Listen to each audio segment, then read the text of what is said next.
안녕하세요. 저는 경기도에 사는 50대 중반 여성입니다. 딸이 하나가 있고 남편과는 최근에 이혼했네요. 저는 제 남편과의 결혼 생활이 이런 식으로 끝나게 될 거라고는 단 한 번도 상상조차 해본 적이 없었는데 결국은 이렇게 끝이 나게 되었습니다. 오늘은 그 이야기를 한번 해볼까 해요.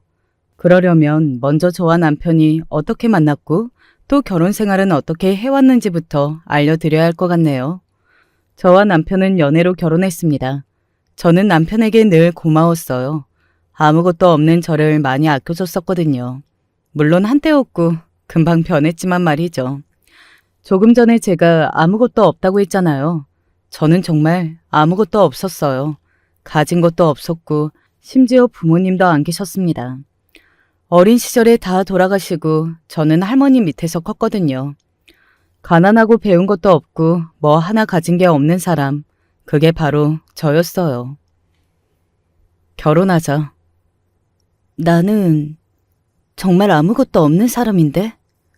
그게 뭐가 중요해. 남편의 그 말에 정말 하늘에서 저를 구원하러 내려온 천사를 보는 것 같은 기분이 들었어요. 이 사람에게 내 인생을 다 바쳐야겠다. 그런 생각을 하게 되었던 것 같습니다. 그뿐만이 아니었어요. 아이고, 이렇게 귀한 사람이 우리 집 며느리로 오다니 내가 복이 이렇게 많다. 남편이 그렇게 좋은 사람일 수 있는 건 바로 시어머니가 그렇게 좋은 분이셔서 가능했던 거라고 그렇게 생각했습니다. 시어머니는 정말로 좋으신 분이었거든요. 제가 부모님을 어린 시절에 사고로 다 잃었다는 이야기를 들으시고는 눈에 눈물을 그렁그렁 다시고는 제 손을 꼭 잡아주셨던 기억이 있습니다. 이제는 내가 네 엄마라고 생각하거라. 알겠지? 그리고 정말로 잘해주셨어요. 정말 우리 시어머니 같은 분은 세상 천지에 또 없을 거라는 말을 자신 있게 할 수 있을 만큼 말입니다. 시어머니에게 마음이 더 갔던 건 시어머니가 처한 상황 때문이기도 했던 것 같아요. 시어머니는 정말로 고생을 많이 하셨었거든요. 시아버지가 일찌감치 새 살림을 차려 집을 나가 두 집 살림하고 있으신 상태에서 혼자 자식들을 다 키워내셨습니다. 제가 듣기로는 정말 한 푼도 집에 가져다 주신 적이 없었다고 해요. 그런 시어머니의 처지에 당연히 더 마음이 갈 수밖에 없었던 것 같습니다. 처음에 시집살이도 제가 자처했어요. 같이 살면 아무래도 불편한 점이 많을 텐데 나는 정말 괜찮다. 저는 어른들이랑 같이 사는 거 좋아해요. 불편한 거 정말 하나도 없으니 걱정하지 않으셔도 돼요. 오히려 좋은데요? 아휴, 내가 어쩌다 이렇게 너 같은 며느리를 받는지 복이 많다 많아. 혼자 외로우실 시어머니와 함께 산다고 했을 때도 오히려 반대한 건 남편이었지. 저는 정말 좋았거든요. 정말로 좋으신 분이라 아이들도 할머니와 함께 사는 걸 좋아했고 말입니다. 그런 저와 시어머니가 사이가 더 좋아진 건 다름 아닌 남편의 외도 때문이었어요. 남편의 외도를 처음 알게 된 것도 뭐 대단히 제가 캐고 다닌다거나 한 것도 아니었습니다. 남편은 애초에 숨길 생각이 없었거든요. 우리 동네에 아무렇지 않게 여자를 데리고 오고 제 앞에서 아무렇지 않게 통화를 하곤 했으니까요. 네 아버지가 있던 행동을 그대로 하냐? 어? 그에 비해 그 자식 아니겠어요? 시어머니에게도 그렇게 막 나가는 사람인데 저한테는 오죽했겠어요. 하루는 시어머니가 제 손을 잡고 이렇게 말씀하신 적도 있었습니다. 내가 혼자 시작할 수 있는 돈은 마련해 볼 테니 너는 나가서 네 삶을 살아라. 저런 인간 옆에 있지 말고, 응? 하지만 저는 시어머니 옆에 있는 것을 택했어요. 할머니까지 돌아가신 다음 이제는 하늘 아래 식구라고는 시어머니와 자식밖에 없었고 저는 그 가족을 잃고 싶지 않은 마음이 더 컸던 것 같습니다. 그리고 어느 순간부터는 남편이 집에 들어오지 않았어요. 자기 아버지와 똑같이 두 집 살림을 차려 나갔거든요. 차라리 그게 속이 편하다고 생각했던 적도 있었던 것 같습니다. 남편과 싸우면서 정이라는 정은 다 떨어진 상태이기도 했고 또 더 이상 기대하는 바가 없었고 결정적으로 제가 남편을 가족이라고 생각하지 않게 되었던 게 가장 컸던 것 같아요. 그런 인간 내 인생에서 없는 셈 치자 뭐 그렇게 생각했었으니까요. 그렇게 시어머니와 저 그리고 딸아이 이렇게 셋이 함께 오순도순 살았습니다. 물론 시어머니는 늘 저에게 미안해했고 남편은 주기적으로 길을 채웠지만 말이죠. 어머니, 가지고 계신 돈 있으시잖아요. 내가 돈이 어딨냐, 어? 아버지가 주신 돈 다 어디 있어요? 그거 생각보다 꽤 되잖아요. 네가 이렇게 저렇게 조금씩 가져갔잖니. 네 누나도 사고치고. 아니, 그게 얼마나 된다고. 얼마나 된다고? 그거 다 모아서 계산해봐라. 지들이 다 가지고 가서 써놓고 어디서 얻는 돈을 내놔라고 있어. 적반하장도 유분수라는 말이 딱 맞는 말인 것 같더라고요. 남편과 시누이는 시아버지가 물려주신 유산을 조금씩 가져다 써놓고 그건 잊은 건지 시도 때도 없이 시어머니에게 없는 돈을 달라며 소리를 질러댔습니다. 그리고 결국에는 시어머니에게서 더 이상 돈이 나올 구석이 없다는 걸 알게 된 이후로는 집에 찾아오기는커녕 연락 한번 제대로 하지 않았고 말이죠.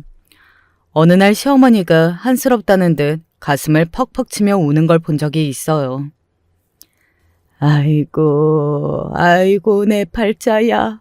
저런 것들을 자식이라고. 아이고. 어머니, 너무 속상해하지 마세요. 저희가 있잖아요. 니들 둘 아니었으면 나는 진작에 이 세상에 없을 거다. 아이고. 그런 말씀하지 마세요. 저는 그런 시어머니가 더더욱 애틋해져만 갔고 말이죠. 그래서 저축해두신 돈으로 한 달에 생활비 쓸 정도는 되었고 저도 당시에 일을 하고 있었거든요. 아르바이트의 개념이었지만 어쨌든 세 식구 먹고 살 정도는 되었어요. 비록 풍족하지는 않더라도 말입니다. 가끔 외식을 하러 나가고 집에서 재밌는 이야기도 하고 아무튼 저희 세 식구는 나름대로 즐겁게 잘 살았습니다. 이대로라면 10년, 20년 더 함께 살아도 정말 좋겠다. 그렇게 생각될 만큼 말입니다. 하지만 제가 바라는 대로 되지는 않았습니다. 불행은 늘 행복한 뒤에 오잖아요. 그 시기도 저희 가족이 정말 행복해하던 시기였어요. 처음으로 시어머니와 딸아이 저 이렇게 셋이 함께 여행을 다녀오기로 계획을 짰던 시점이었거든요. 어머니, 일을 마치고 집으로 돌아오며 시어머니를 불렀는데 대답하지 않으셨습니다. 처음에는 어디 외출하셨나 했던 것 같아요. 하지만 그런 기분 아시나요? 어딘가 불길한 기분이 본능적으로 들 때 말입니다. 그때가 그랬던 것 같아요. 조심스럽게 안방문을 열었습니다. 그리고 그 불길한 예감이 적중했다는 것을 알 수 있었어요. 그러지 않았으면 정말로 좋았을 텐데 말이죠. 어머니. 바로 119에 신고하고 빠르게 어머니를 병원으로 모셔갔지만 이미 많이 늦은 상태라고 했습니다. 깨어나셔도 제대로 일상생활을 하거나 말하고 먹는 등의 행동들을 할 수 없을 거라고 말이죠.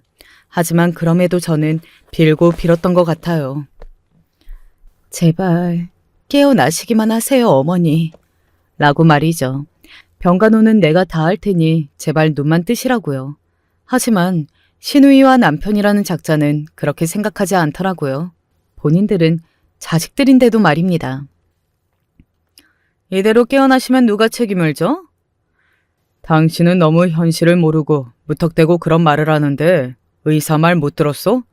본인이 걷지도 말을 하지도 제대로 먹지도 못할 거라는데 똥오줌 다 받아내는 수발을 누가 들 건데? 그리고 그 돈은 그건 다 어쩔 건데? 내가 모셔요. 내가 모신다고. 자식이라는 인간들이 그대로 어머니가 세상을 뜨셨으면 하고 바라고 있는 것을 보고 제가 다 분하고 억울해서 눈물이 나더라고요. 그리고 정말 어머님이 이대로 눈을 감지 않으셔야겠다는 마음이 더더욱 간절해졌던 것 같습니다. 그리고 그런 제 바람이 하늘에 닿은 건지 어머님은 며칠 뒤에 눈을 뜨셨어요. 하지만 기적은 거기까지였습니다. 의사의 말대로 어머님은 본인의 의지대로 화장실에 가거나 먹거나 말할 수 없는 상태가 되셨어요. 정신은 또렷하셨지만 말입니다. 시어머니가 들어둔 보험으로 인해 병원비나 이후에 병간호를 하는 과정에서 들게 되는 돈 자체에 대한 걱정은 크게 하지 않아도 괜찮았습니다. 물론 그 돈마저 탐을 내는 시누이와 남편이 있기는 했지만 제가 엄포를 놓기도 했고 시어머니가 정신은 또렷하셨기 때문에 함부로 가져갈 수는 없기는 했어요. 나중에 사망보험금 나오면 그거나 누나랑 나랑 정확히 나눠. 너나 더 가져갈 생각하지 마. 그런 말을 시어머니가 누워 계시는데 시어머니 앞에서 했으니까요. 나가서요. 그런 말은. 하여간 유난이야. 누가 보면 지 엄만 줄 알겠어. 정말 인간이 먼저 되라는 말은 남편과 시누이를 보면서 쓸 수 있는 말이구나 했던 것 같아요. 어머니도 틈만 나면 저에게 내가 미안하다, 저런 것들도 자식이라고 하는 말씀을 하셨습니다. 아, 시어머니는 그래도 손과 눈은 뜻대로 움직이실 수 있어서 글을 쓰거나 눈짓으로 대화했어요. 그렇게라도 오래오래 살아주시기를 저는 간절하게 바랐습니다. 긴 병에 장사 없다고 하는 말을 많이 듣기는 했지만 그래도 저는 견뎌낼 수 있다고 생각했어요. 그리고 시어머니는 그렇게 약 10년 정도를 더 살다 하늘로 가셨습니다. 사람들이 저보고 대단하다고들 했어요. 어떻게 그렇게 아픈 시어머니를 모시고 집에서 똥오줌을 다 받아가며 10년을 병간호를 할 수 있었느냐고요. 하지만 저는 힘들지 않았습니다. 진심으로 말이죠. 오히려 더 살다 가셨으면 하고 바랐을 정도니까요. 하지만 남편과 시누이는 시어머니가 돌아가시자마자 이런 대화를 나누더군요. 징그러운 양반, 정말 오래도 살았네. 나는 그 일 있고 오래 버티시면 한 3년 버티실 줄 알았는데 10년을 더 사시다 가시냐. 자식들 고생하는 건 생각 안 하고. 정말 어이가 없다 못해 웃음이 나올 지경이었습니다. 고생? 누가 고생을 했나요? 1년에 한두 번 찾아와서는 옆에서 재산이 어쩌네, 어머니는 언제 돌아가시나 이런 소리나 하다 돌아간 인간들이 인제 와서 고생이라는 말을 하고 있다는 게 너무 코미디 아닌가요? 고생? 대체 둘이 뭘 했다고 고생이라는 소리를 해요? 제가 참다 못해 그렇게 물었습니다. 지금 나한테 소리 지른 거야? 아니, 너무 어이가 없어서요. 누가 고생을 했는데요? 병간호 했다고 지금 유세 떠는 거야 뭐야? 요새 떨 생각 하나도 없었는데 하나도 하지도 않으신 분들이 고생거리는 게 너무 웃겨서요. 요새 떠는 거 맞네. 당신은 좀 닥쳐. 제 그 말에 남편은 순간 놀란 듯 보이기는 했습니다. 저는 평생 가야 남편한테 닥치라는 둥 하는 욕설을 해본 적이 없었거든요. 그 자식이 두 집 살림을 차리는 걸 알았을 때도 말이죠. 이제 엄마 돌아가셨다고 막 나가나 보네? 누나가 참아. 어차피 이제 남남될 사이인데. 그러네. 이제 한 가족도 아니게 될 건데 뭐. 어디까지 하나 싶은 마음으로 그런 두 사람을 가만히 지켜봤던 것 같아요.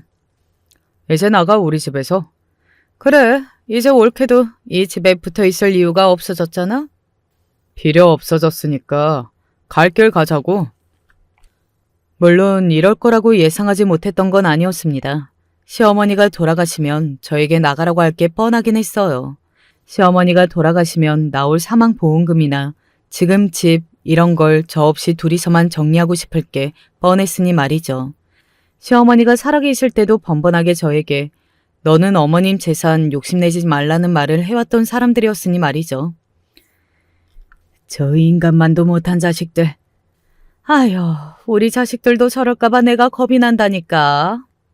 주변에서 시누이와 남편을 욕하는 소리가 들려왔지만 그들은 이미 그런 건 상관없어 보였습니다.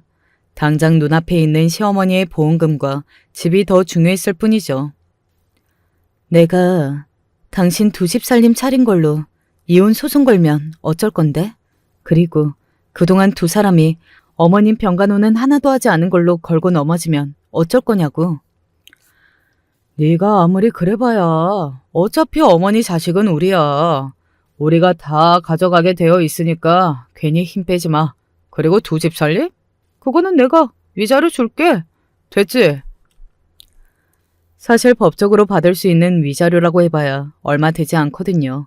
그리고 남편은 결혼 생활 내내 벌어온 돈이 그다지 많지 않기 때문에 재산 분할이라고 해봐야 그것도 얼마 되지 않았고 말이죠. 아무리 억울하고 그들이 아무리 쓰레기 같은 인간들이라고 해도 어찌되었든 시어머니의 자식들이었으므로 시어머니의 재산은 그들에게 가는 게 법적으로 맞았습니다. 우리가 다 알아보고 하는 말이니까 옳게도 괜히 힘 빼지 말고 좋게 마무리해. 한 푼이라도 더 받고 나가고 싶으면. 사실 돈이 문제가 아니라 그들이 너무 괘씸해서 뭐라도 하고 싶었지만 그때는 그냥 넘어갔습니다. 제가 어떻게 그럴 수 있었는지도 이제 이야기해드릴게요. 제가 순순히 물러나자 그들은 약간 의외라고 생각하는 듯 했지만 이내 이게 웬 떡이냐 하는 마음으로 넘어갔던 것 같아요. 그리고는 신나게 자신들이 받을 재산들을 계산하는 모습을 볼 수 있었습니다.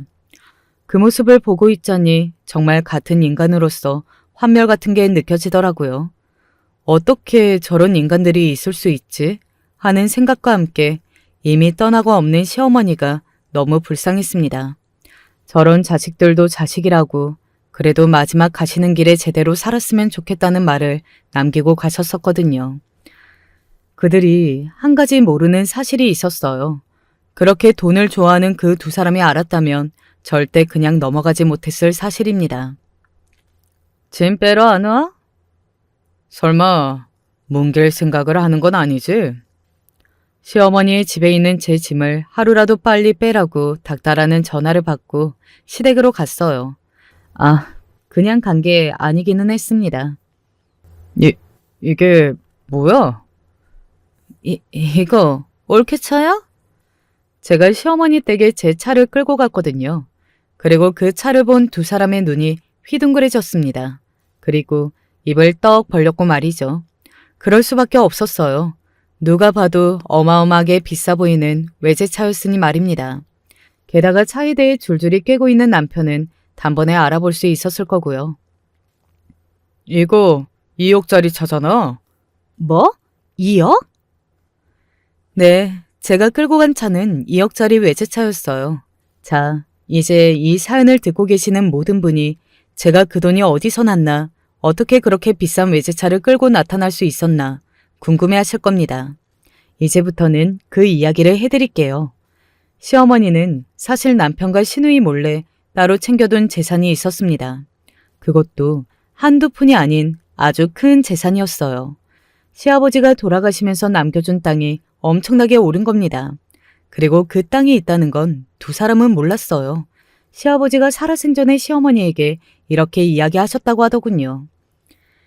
내 자식들이지만 그놈들은 인간이 덜 됐어. 이건 자네가 가지고 있다가 그놈들 하는 거 봐서 주든 말든 해. 라고 말이죠. 시아버지는 진작에 자기 자식들이 그런 인간이라는 것을 꿰뚫어 보신 겁니다. 얼굴도 모르는 시아버지지만 대단하다고 생각했어요. 옛날 분이신데 시어머니에게 그렇게 이야기하며 자기 재산을 몰래 남긴 건 말입니다. 아무튼 그렇게 시어머니가 몰래 받은 시아버지의 재산인 땅은 시어머니가 아파 누워 계시는 동안 천천부지로 올랐어요. 그 근처가 재개발되면서 값이 많이 뛴 겁니다. 그리고 어느 날 외출을 했다가 집으로 들어왔는데 시어머니 간호를 해주시는 분 말고 다른 분이 한 분 더 계시더라고요. 며느님 되시죠? 네, 그런데 누구세요? 시어머니의 오래된 지인이라고 했습니다. 시어머니의 부탁으로 오랜만에 찾아왔다고 말이죠. 시어머니는 그 땅을 팔아서 저에게 주고 싶다고 하셨다더군요.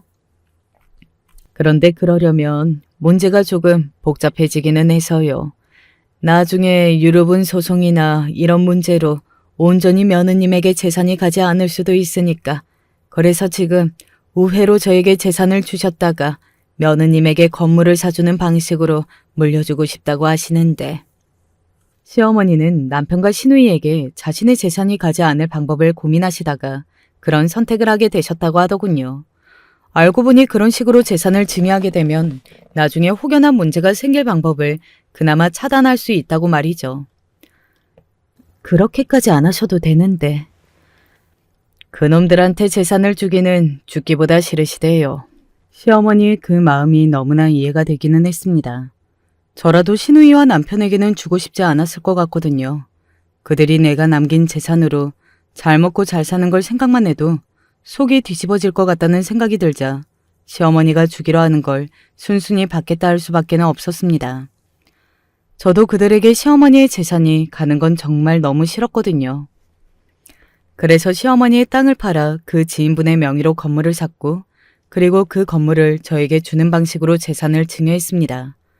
물론 증여세는 더 많이 들었지만 그렇게 해서라도 신우이와 남편에게 재산이 가는 일이 없게 하고 싶어 하시는 시어머니의 마음이 너무나 완고했어요.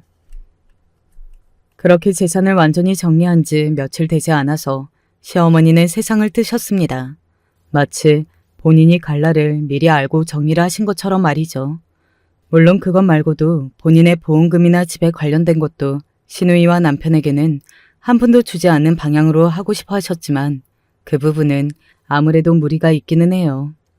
해야 할 절차도 더더욱 복잡했고 말이죠. 그래도 아마 조금 더 사셨으면 그 부분도 다 정리하고 가셨을 겁니다. 그만큼 그들에게 주기 싫어하셨거든요. 남편과 신우이는 그 사실을 꿈에도 몰랐습니다. 그러니 그날 제가 외제차를 끌고 나타났을 때 눈을 그렇게까지 휘둥그레졌던 거겠죠. 이게 뭐야? 너 어디서 사기당했니? 아니면 사고 치고 다니니? 그게 무슨 소리야? 내 돈으로 내가 산 내 차야. 네가 돈이 어디서 나서 이렇게 비싼 차를 타? 그게 왜 궁금해? 그리고 내가 그걸 왜 알려줘야 하는데? 남편은 답답한지 자기 가슴을 쾅쾅하고 치더군요. 그도 그럴 법한 게 시어머니의 보험금과 그 집을 다 합치더라도 신우이와 반반하고 나면 본인에게 떨어지는 돈은 2억이 조금 넘는 돈이었습니다. 그런데 제가 2억짜리 차를 끌고 왔으니 말이죠. 네가 돈 나올 구석이 없다는 걸 내가 뻔히 아는데. 내가 너한테 돈 빌렸니? 아니면 설사 사기를 당했다고 해도 이제 남남인데 대체 네가 무슨 상관이냐고. 그래도 한때 남편인데 그것도 못 물어봐? 남편 같은 소리하고 자빠졌네. 너랑 내가 같이 산 게 일수로 치면 며칠이나 된다고 이래. 왜? 내가 돈이 많으면 뭐 어쩔 건데? 같이 다시 살기라도 하게? 남편은 그런 제 말에 입을 다물더군요.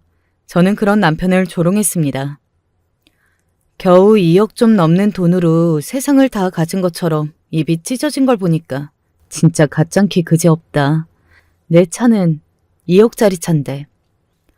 그런 저와 남편을 보고 있던 신우이가 팔짱을 끼며 말했습니다. 그게 올케 차가 맞기는 해? 어디서 빌려온 건 아니고? 그러면 그렇게 믿으시던가요? 아니, 그런 차를 뽑을 돈이 있는 사람이 아니잖아. 저에 대해서 얼마나 아신다고 그래요?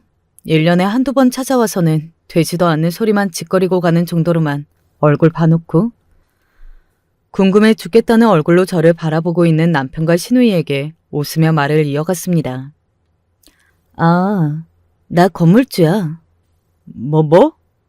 어쩌다 건물주까지 됐네? 당신은 정말 아깝겠다. 나랑 계속 같이 살았으면 건물주 남편이 됐을 텐데.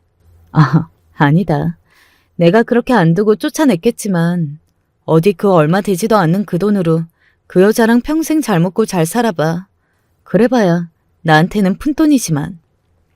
그렇게 말하고는 집으로 들어가 본격적으로 제 짐들을 챙기기 시작했습니다. 사실 다 버려도 상관없는 것들이었지만 그들을 약 올릴 목적으로 온 거였기 때문에 최대한 천천히 짐을 챙겼어요. 그러는 동안 신우이는 제가 입고 온 옷이나 신발 그리고 들고 온 가방까지 싹 다 눈으로 확인하고 있더라고요. 그 가방 1,000만 원 넘는 건데? 뭐? 가방이 1,000만 원? 저 신발도 엄청 비싼 명품이잖아. 야, 아니 여보, 나랑 이야기 좀 해보자. 이게 다 무슨 일이냐고 대체. 내가 너랑 할 이야기가 어딨냐. 그리고 여보라니. 우리 이혼했잖아. 남편이 그렇게 다급하게 저를 붙잡는 걸 저는 처음 봤어요. 아니, 그래도 이게 어떻게 된 일인지는 설명을 해줘야지. 내가 너한테 그런 설명을 왜 해야 하니? 그리고 알아서 뭐 하게. 어딘 네 몫이라도 있을까봐? 그런 건 없으니까 꿈도 꾸지 마. 그렇게 이야기하고서는 시어머니의 물건들을 하나둘 챙겼습니다. 사실 그것 때문에 간 것이나 다름없었거든요. 이들이 집을 정리하면서 시어머니의 물건도 죄다 가져다 버릴 것 같아서요. 저들 손에 시어머니의 물건이 버려지는 것을 보고만 있을 수는 없었습니다. 그런 쓰레기 가져다가 뭐하게? 두 사람한테는 쓰레기일지는 몰라도 저한테는 소중한 어머님의 유품이거든요. 정말 끝까지 착한 사람인 척하네. 당신들 같은 사람들 눈에는 그렇게 보이겠죠. 나 같은 사람이나 시어머니 같은 분을 이해 못할 인간들이니까. 야, 왜? 뭐요? 신우이가 흠칫하고 놀라더군요. 제가 그렇게 크게 본인에게 직접 지르는 건 흔한 일이 아니었으니까요. 게다가 지금 제가 두르고 하고 간 것들을 보면 함부로 대할 수 없기는 했을 겁니다. 그 사람들의 특징이에요. 자기보다 강해 보이는 사람들 앞에서는 한없이 쪼그라드는 것 말입니다. 그리고 그 인간들이 그 경험을 구분짓는 가장 결정적인 조건은 바로 다름 아닌 돈이었고 말이죠. 그리고 저는 지금 그 누가 봐도 돈이 많아 보이는 사람이잖아요. 내 돈이 어디서 났는지 뭐 그런 거 궁금해 하실 테지만 저는 이야기해주지 않을 거예요. 평생 그렇게 궁금해하면서 사세요. 그리고 보험금이든 이 집이든 저한테는 푼돈일 뿐이니까 알아서들 하시고. 여보. 그깟 푼돈으로 아둥바둥 이러고 있는 거 웃음내 진짜. 딱히 제가 돈이 많아져서 그런 생각이 드는 건 아니었어요. 5억. 신우이와 남편이 저를 내쫓고 자기들끼리 가르기로 한 돈의 액수가 5억이었습니다. 큰 돈이죠. 저도 큰 돈이라고 생각하고 있어요. 하지만 누군가의 인격을 짓밟고 또 인간 말종의 짓들까지 해가면서 가져야만 하는 돈의 액수는 아니라고 생각하거든요. 물론 그렇게 해도 되는 액수의 돈은 없지만 말입니다. 저는 그들을 실컷 비웃고 조롱하고 시어머니의 유품들을 챙겨 집으로 왔습니다. 집도 이사를 한 다음이었어요. 시어머니의 유언 중에 하나가 이거였거든요. 너랑 우리 손녀는 나 가고 나서 좋은 집에 살았으면 좋겠다. 지금 이 집도 충분히 좋은 집인데요. 아니, 더 좋은 집 말이다. 내 소원이야. 내가 남기고 가는 돈 아끼지 말고 하고 싶은 거 다 하고 먹고 싶은 거 다 먹고 좋은 곳에 살면서 그렇게 지내라. 꼭. 네. 그렇게 말씀하시는 시어머니의 진심이 너무나 잘 느껴져서 눈물이 났던 기억이 있네요. 아무튼 그래서 저는 시어머니가 돌아가시고 얼마 지나지 않아서 이사한 상태였습니다. 남편은 그 집을 몰랐었는데 그러고 나서 얼마 지나지 않아 제가 사는 집을 알아낸 것 같더라고요. 돈에 관해서는 정말 집요한 구석이 있었습니다. 집에 그렇게 들어오라고 해도 말 안 듣고 얼굴 한번 보기 힘들더니 요즘은 자주 보네? 제가 남편을 보고 빈정거렸어요. 나는 설명을 들어야겠어. 네가 뭔데 내 돈에 관해서 설명을 듣고 싶어 하냐고.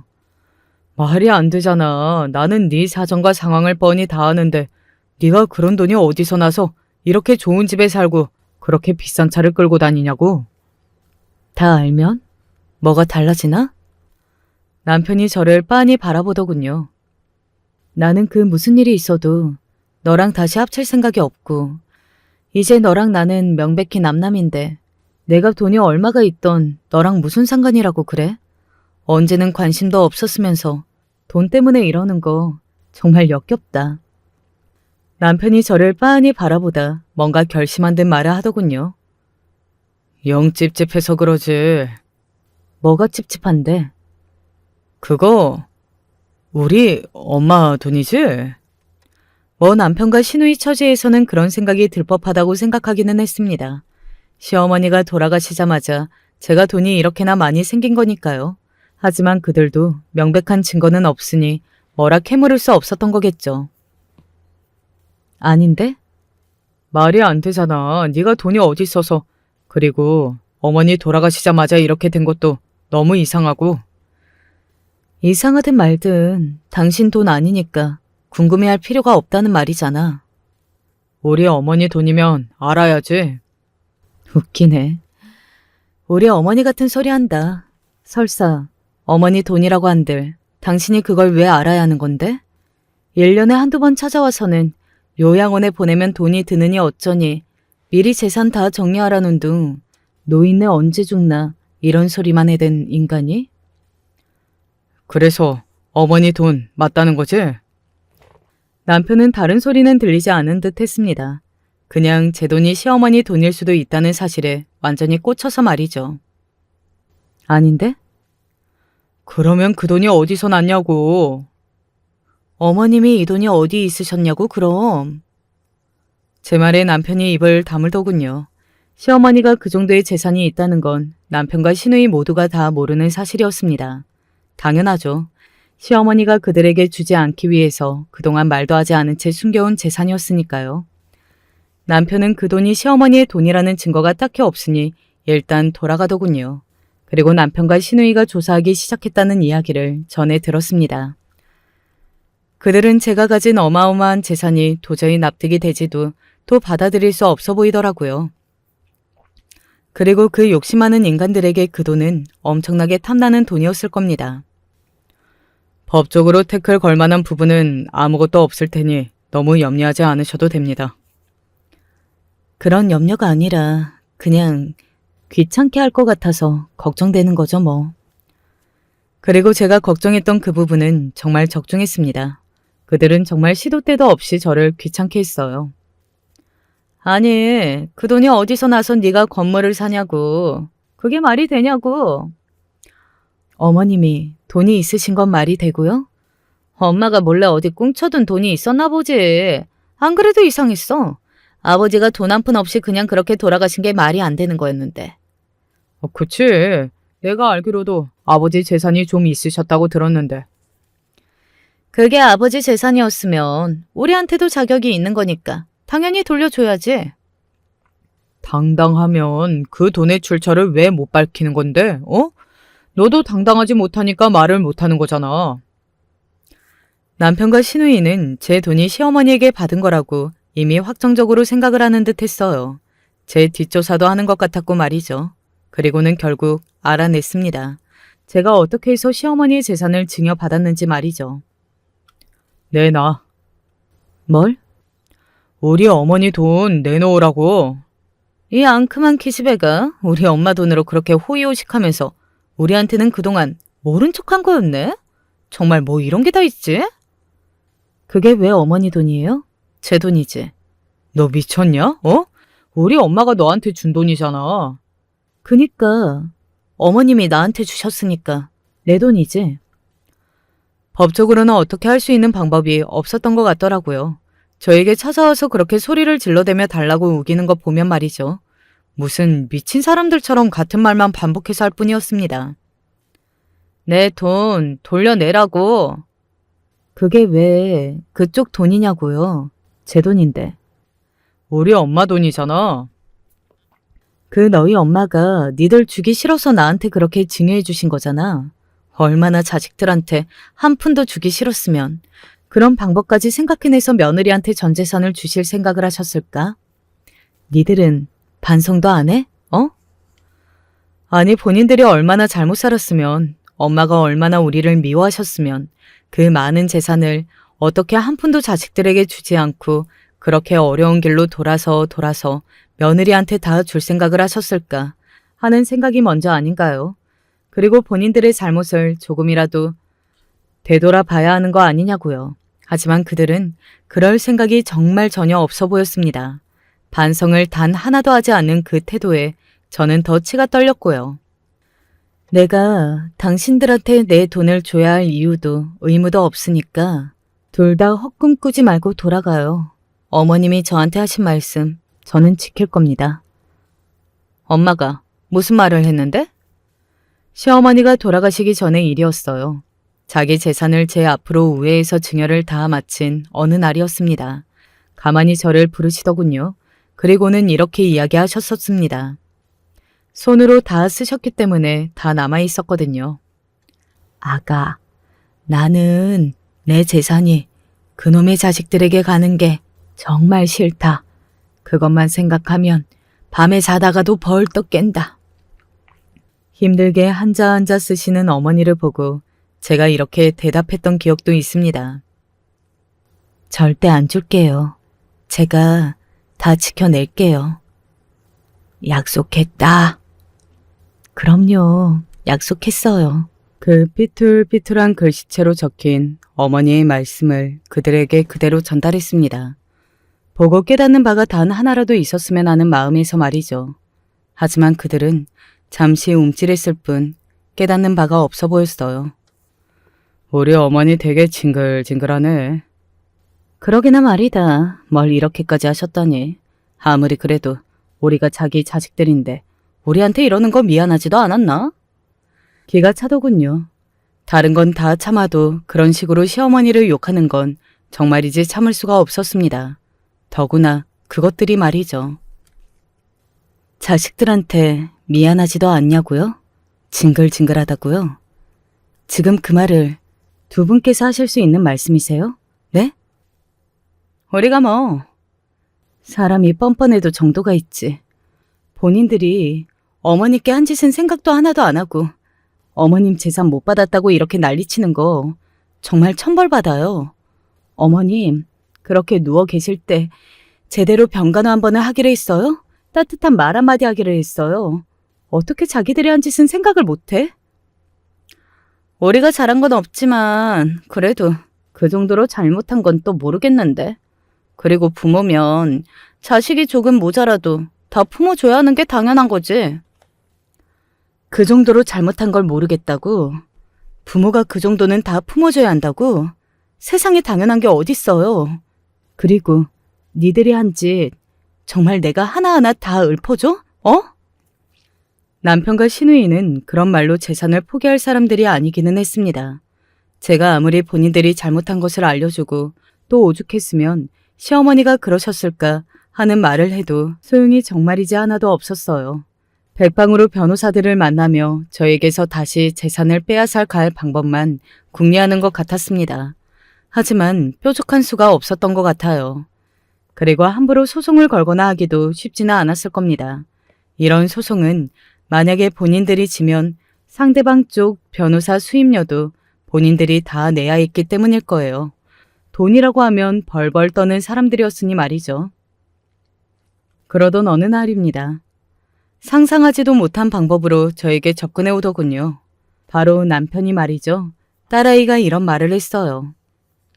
아빠가 오늘 나 찾아왔었어. 아빠가? 왜? 몰라. 갑자기 잘 지내보자면서.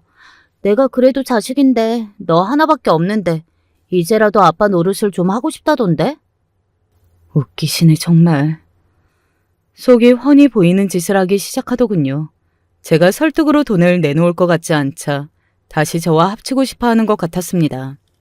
두 집 살림을 차려나간 그 여사와는 자식이 없기는 했어요. 뭐 그게 그다지 중요한 건 아니었지만요. 그 상간녀가 저를 찾아왔더군요. 돈으로 오빠 다시 꼬시는 거예요? 네? 내가 누굴 꼬셔요? 그게 아니면 오빠가 헤어지자는 이야기를 왜 해요? 인제 와서 조강지처 어쩌고를 왜 하냐고. 이보세요. 저는 꼬신 적도 없지만 설사 다 정리하고 온다고 해도 받아줄 생각도 없어요. 그쪽 같으면 거의 20년이 가까운 세월을 딴 살림 차려서 집에는 몇 번 들어오지도 않은 남편을 다시 받아주겠어요? 게다가 나는 이제 돈도 많아서 아쉬운 것도 없는데. 그러면 그 사람이 이제 와서 왜 이러느냐고요. 내가 가진 돈이 아쉬운가 보죠. 당신보다 내가 가진 돈이 더 중요한 거 보네. 제가 그렇게 소리를 지르니 상간녀는 잠시 입을 다물더군요. 그러고는 저를 노려보기 시작했습니다. 저한테 왜 이러는지 도통 이해가 되지 않더군요. 10수년을 함께 산 남자가, 그래도 정이 많이 든 남자가 돈 하나 때문에 자기를 버리고 간다는데 그 남자가 아니라 저에게 와서 그렇게 불같이 화를 내는 게 너무 우스웠습니다. 그리고 생각했어요. 끼리끼리 지들 수준에 맞는 것들이 잘 만났다고 말이죠. 그 오랜 세월 쌓인 정도 그렇게 쉽게 버리는 남자. 뭐가 좋다고 나한테 와서 이렇게 난리를 쳐요? 그쪽은 정말 자존심도 없어요? 왜 그렇게 사냐고.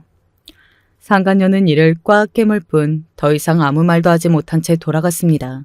그리고 그날 이후로 남편이 본격적으로 저에게 접근을 하기 시작했어요. 내가 살아보니까 그래도 결국에는 가족뿐이더라. 조강지처랑 자식이 최고지. 당신도 남편이 없는 것보다 있는 게 나을걸? 여자 둘뿐인 집에 나 같은 남자도 딱 있어야지. 너 같은 남자는 있는 것보다 없는 게 더 이로워. 아, 여보.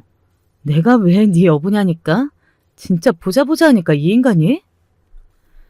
아무리 화를 내고 소리를 질러도 남편은 포기할 생각이 없어 보였습니다. 그 돈이 그만큼 커 보였나 보더라고요. 뭐 그만큼 금액이 크기는 했지만 말이죠. 그리고 신우이는 틈만 나면 제 명의로 된 그 건물을 드나든다는 이야기를 들을 수 있었습니다. 드나들기만 하면 다행이게요. 자신이 주인 행세를 하며 여기저기 입을 대고 다녀서 정말로 신우이가 주인인 줄 아는 세입자들도 알 지경이었어요. 그래서 한 번은 경찰에 신고를 한 적도 있습니다. 내가 내 건물에서 그러고 다니는 게 뭐?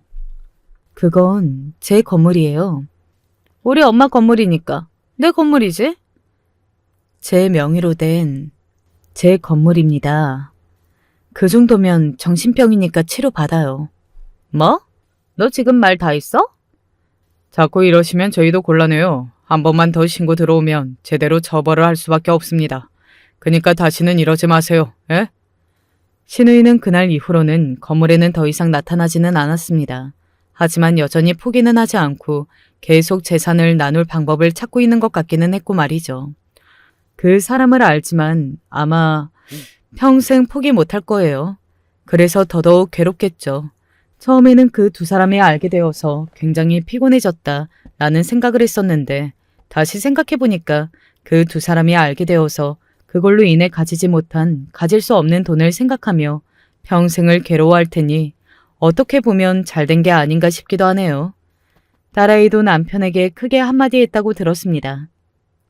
나는 평생 아빠라는 걸 가져본 적도 없고 있다고도 생각해 본 적도 없고 또 가지고 싶지도 않아. 엄마가 좋아하는 다른 아저씨를 데리고 와서 아빠라고 하면 뭐 그건 오케이지만 그게 아빠인 건 싫어. 바란 적도 없고 앞으로도 바랄 일도 없을 테니까 다시는 나 찾아오지 마. 돈 때문에 이러는 거 알아서 더 역겨우니까. 라고 말이죠. 자기 자식에게 그런 말까지 들어가는 삶이 한편으로는 불쌍하기도 했습니다. 그러게 인생을 왜 그렇게 살아서 말이죠. 남편은 딸아이에게서 그런 말을 듣고서도 포기를 몰랐습니다. 결국 그 상간녀와는 완전히 갈라선 것 같더라고요. 그렇게 헤어지면 죽을 것 같이 굴어놓고서는 돈 때문에 한 번에 헤어진 게 정말 기가 막혔습니다. 물론 그렇다고 해서 제가 받아줄 마음은 정말 손톱만큼도 없었지만 말이죠. 다른 남자를 만나는 척을 해봐. 그렇게까지 해야 해? 그게 지팡일 수도 있어. 자기보다 잘나고 등치도 크고 그런 남자를 네가 만나고 있으면 너한테 그렇게 함부로 못할걸? 그렇게까지 해야 하나 싶은 생각이 들기는 했지만 시도 때도 없이 찾아오고 또 제 주변을 서성거리는 남편을 정말 꼴을 보기 싫었거든요. 그래서 그렇게 하기로 했습니다. 사실 시어머니의 유언장을 써주고 또 여러 가지 일을 처리할 때 자주 배웠던 변호사분이 남자분이시고 아내와는 사별하신 분이었거든요. 뭐 좋은 감정으로 만나고 있다 이런 건 아니기는 했지만 그래도 종종 만나서 밥을 먹고 이야기를 나누곤 했었고요. 그리고 일부러 그런 장면들을 남편이 목격할 수 있게 했습니다. 남편이 제대로 오해를 한 것 같더라고요. 그 변호사 놈이랑은 언제부터 그런 사이야? 그게 너랑 대체 무슨 상관인데? 그런 사이던 아니던. 50 넘은 여편 애가 어디 그렇게 몸을 함부로 굴리고 말이야. 애 보기 부끄러지지도 않아? 정숙하게 살아야지. 그게 지금 네가 할 말이라고 생각하니? 남자랑 여자랑 같아? 뭐가 다른데? 너는 평생을 그렇게 두 집 살림을 차려놓고 나는 친구 만나서 밥 먹고 이야기하는 것도 안 된다고? 그놈도 결국에는 네 돈 때문에 접근하는 거야. 너는 뭐 다르니? 너도 내 돈 때문에 이러는 거잖아. 남편은 입을 꾹 다물더군요. 본인도 내 돈 때문에 그러는 거면서 참 뻔뻔하기도 했습니다. 하긴 그렇게 뻔뻔하니 그 오랜 세월 그런 짓을 하고 또 지금도 이럴 수 있는 거겠지만 말이죠. 저는 그런 시누이와 남편에게 굴복할 생각은 추워도 없습니다. 더 약을 올렸으면 올렸습니다. 보란 듯 좋은 옷을 입고 좋은 차를 끌고 또 딸아이와 해외여행도 다녀오고 그랬어요. 그럴 때마다 두 사람이 배가 아파서 뒤집히는 걸 보게 되었고 통쾌했습니다. 시누이는 결국 그 건물이 자기 거라고 여기저기 말하고 다니면서 돈을 빌리고 다니거나 세를 몰래 받거나 하는 바람에 사기죄로 고소당했어요. 그리고 그 일로 남편에게서 이혼도 당했습니다. 시누이의 집은 나름대로 괜찮게 사는 편이었거든요. 그런데 사람의 욕심이 그렇게 무서운 거더라고요. 본인을 스스로 시궁창에 쳐넣었으니 말이죠. 남편도 혼자 외롭게 늙어가고 있어요. 사업을 하겠다며 설치고 돌아다니다가 그나마 가지고 있던 재산마저 다 잃고서는 작은 원룸에 살게 되었다고 들었습니다. 딸아이 앞에 나타나서 제발 네 엄마한테 나 돈 좀 달라고 부탁 좀 해달라고 그렇게 징징거렸다고 하더라고요. 나이가 60이 다 돼서 자식한테 그게 뭐하는 짓인지 모르겠어요, 정말. 그리고 저는 그들이 전혀 불쌍하지 않습니다. 하늘에 계신 시어머니도 그럴 거라 믿어 의심치 않아요. 그런 상황에서도 정신을 차리지 못하는 그 인간들이 오히려 더 한심했으면 한심했지 말입니다. 그런 인간들에게 돈을 줘도 문제예요. 밑 빠진 독에 물 붓기일 게 뻔하거든요. 저와 딸아이는 아주 행복하게 잘 지내고 있습니다. 물론 이사를 한 번 더 하기는 했어요. 원래 살았던 집이 굉장히 큰 집이었는데 살다 보니 그렇게 큰 집이 조금 부담스럽고 어쩐지 무섭다 느껴져서 옮겼습니다. 물론 동네는 여전히 비싼 동네고 비싼 아파트이긴 하지만요. 아마 그 두 사람은 사는 내내 불행할 겁니다. 아마 그게 최고의 형벌이 되지 않을까 싶어요. 평생 가질 수 없는 것을 생각하면서 원래는 내 것이었어야 했는데 하는 삶. 생각만 해도 너무 끔찍하지 않나요? 저는 그거면 됐다고 생각해요. 그리고 주기적으로 저와 딸아이가 얼마나 행복하게 사는지 보여줄 생각입니다. 더더욱 괴로워지라고 말이죠. 제 이야기는 여기까지입니다. 업보라는 게 정말 있는 것 같다는 생각이 들어요. 그리고 한 가지 더 하는 생각이 있다면 사람은 정말이지 착하게 살아야 한다 하는 생각도 들고 말이죠. 무언가를 바라고 그렇게 했던 건 아니었지만 그것 또한 돌아오는 걸로 생각합니다. 내일은 시어머니 제삿날이에요. 어머님이 좋아하는 음식들로 한가득 준비했습니다. 떠나보낸 지 조금 시간이 지났는데도 아직도 많이 뵙고 싶어요. 그립고요. 내일도 한바탕 울겠네요. 긴 이야기 들어주셔서 감사합니다. 요즘 날씨가 너무 덥던데 더위 조심하시고 늘 건강하세요. 안녕하세요. 요 며칠 저는 숨이 붙어 있어서 억지로 살고 있는 기분입니다. 살 길을 아무리 찾아봐도 알 수가 없어요. 제 이야기라도 좀 들어주세요. 저는 아들 셋을 낳아서 그간 열심히 키워왔는데 큰아들은 아무래도 제가 혹독한 시집살이라며 처음 낳은 아들이기 때문에 그런지 많이 응석을 받아줘가며 키웠습니다. 시어머니부터 다른 시댁 식구들도 무척 큰아들을 예뻐했고 어렵게 얻은 아이였기에 저도 당시 애착이 아주 컸어요. 그 뒤로 줄줄 아들들을 낳아서 모든 게 다 원만하게 풀리는 듯 했지만 아무래도 장남이란 자리에 대한 의미란 우리 집에서 매우 컸습니다. 그렇게 곱게 사랑받고 자란 대로 잘 자라줬으면 좋았을 텐데 세상 일은 제 마음 같지가 않잖아요. 특히나 자식은 왜 이렇게 마음대로 안 되는 건지 의문일 정도입니다. 둘째와 셋째들은 크게 사랑을 많이 주지 못했음에도 불구하고 알아서들 공부하고 문제없이 잘 사는데 그렇게 많이 아껴주고 사랑했던 큰아들은 어릴 때부터 바람 잘 날 일이 없어서 얼마나 마음고생을 했는지 모르겠습니다. 예, 너 내가 오늘 밥 제대로 채워놓으라 했니 안 했니? 시엄미 말이 우스워? 왜 또 밥이 이렇게 꺼슬꺼슬한 거야? 죄송합니다, 어머니. 저는 시댁살이도 많이 겪었어요. 저희 시어머니가 보통 성격이 아니셨거든요. 하나라도 잘해내지 못하면 어찌나 구박을 해대시는지 그 구박에 매일 밤을 눈물로 적시었습니다. 아이고, 내가 너 이렇게 일 못하는 애인 줄 알았으면 처음부터 며느리로 들이지도 않았다. 아니, 한 번 가르친 건 바로바로 알아듣고 해야지. 도대체 몇 번을 말해 알아먹는 게야? 어? 멍청한 것도 정도가 있지. 어디서 이런 애를 데려왔선. 우리 집 개도 너보단 잘하겠다. 얼른 가서 빨래나 개와. 전 그 집안에서 함부로 대해도 되는 사람이었어요. 며느리인지 종인지 알 수가 없을 정도로 일을 해야 했고 제대로 하지 않으면 시어머니는 그렇게 호되게 혼을 내곤 했습니다. 그것도 그냥 좋게 말씀하셔도 될 걸 꼭 온갖 비하와 경멸을 담으셨죠. 그러던 어느 날 저도 어머니에게 반기를 든 적이 한 번 있었어요. 그날은 저도 시어머니의 못된 말들을 도저히 넘기고 참을 수가 없겠더라고요. 니네 집에서 네가 교육을 제대로 받았으면 이런 일이 있겠니? 사돈은 대체 너한테 뭘 가르친 거니? 어머님, 죄송하지만 이제 저 좀 그만 구박하세요. 저 정말 열심히 하고 있어요. 왜 이렇게 저만 보면 들들 볶지 못해서 안달이세요? 제가 이 집 종이에요? 며느리예요? 저 며느리고 그 이전에 사람이에요. 최소한 사람 대접은 해주셔야죠. 제가 이 집에서 도대체 뭐 하는 사람인지 저도 잘 모르겠네요. 제가 그렇게 어머니에게 두 눈 뜨고 할 말 다 했던 건 그때가 처음이었어요. 그간 너무 서러웠던 건지 눈물을 줄줄 흘리며 할 말을 하는데 시어머니도 제가 그리 말하자 조금은 당황하는 눈치더라고요. 그때부턴 시어머니도 제 눈치를 보는 건지 조금 시집살이가 줄었던 것 같아요. 그리고 다행히 큰애를 낳자마자 시집살이는 완전히 끊겼어요. 큰애가 아들이었거든요. 우리 영준이 무럭무럭 자라서 엄마 아빠한테 효도해라, 응? 아이고, 내 손주 이쁘기도 하지.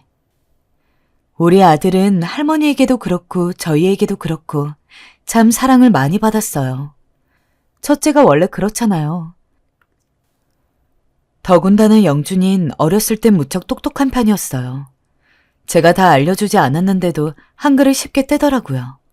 그러더니 책을 가져와선 혼자 읽어보고 저한테 옹알옹알 내용을 말해주기도 하고 주변 동네 어르신들도 그런 영준이가 똑똑해 보이셨는지 학자가 될 것 같다고 말씀하시곤 했습니다.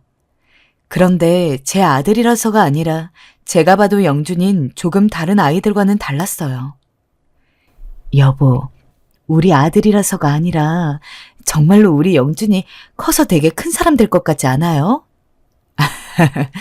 큰 사람 되는 것도 좋은데 그냥 난 건강하게 자라기만 했으면 좋겠네.